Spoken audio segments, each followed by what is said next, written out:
Welcome to this clinical insight. On this one, we wanted to talk just a little bit about the state of mid-level marketing companies, specifically supplement companies, as some news kind of came out within the last couple weeks, specifically around Advocare. It's been interesting in how it's hit kind of the health and supplement world itself. Small disclaimer, I personally have been a distributor for Advocare for quite a while. That being said, I don't remember the last time I actually sold anything, and have only really used the discount for my personal use, and had some downstream people who also apparently have decided not to sell things, so I hadn't been making any money off of it recently, and had planned, irregardless of the change, to actually drop my advisor status with the renewal that I had coming up, I believe, here in June. Anyway, so the big news of it is Advocare is changing their business model. I don't have all the specific details, but basically there's no longer the option to earn downstream revenue. So in order to make money now through Advocare, you buy wholesale and you sell at what you deem retail. So very typical business model, but it got rid of the kind of the mid-level portion of it that focuses on, growing your base below you. So when they make money, you make money, and how a lot of people have been very, very successful within that company and many others, but where others have also run into issues. I think it's going to bring a really interesting change in that we might see a lot of people that used to rely heavily on it move away from that company specifically, because the option to make money isn't there. And that is one that we've always tried to caution about, is trying to be smart about what the person's trying to do. Are they trying to help you, or are they just trying to sell you on something? And that can be hard to figure out. Or if they're trying to sell you on something, is it trying to sell you on one or two things that make sense, or is it on the whole entire line that this company offers? And again, we're not saying that any of these are inherently bad. Some of the things they have are very good.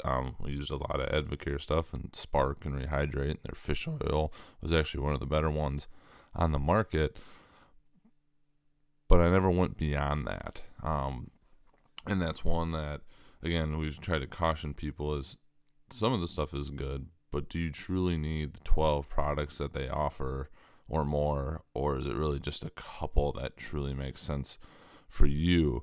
And also just kind of getting there is, what are these people who are selling you these things also trying to provide you? Are they trying to give you good information that allows you to address other issues in your life, or is it literally just everything will be solved by supplements? Herbalife is really big on that. It's a lot of cleanses and teas and smoothies, which again, none of them are inherently bad, but is it the only thing you need in order to get healthy and fit? I don't know if it's actually needed in general. Could it be an addition and be a help? Absolutely. And that could be truly what could help you. And if that is what does it, by all means, feel free to spend your money there and use it to have you getting helped out. We, as Clinically Pressed, stand behind Paragon Recovery. We think the stuff that they're doing makes a lot of sense, but we're not going to tell you that you have to do it. But it is something, if you struggled with sleep or recovery, that might be something worth looking into.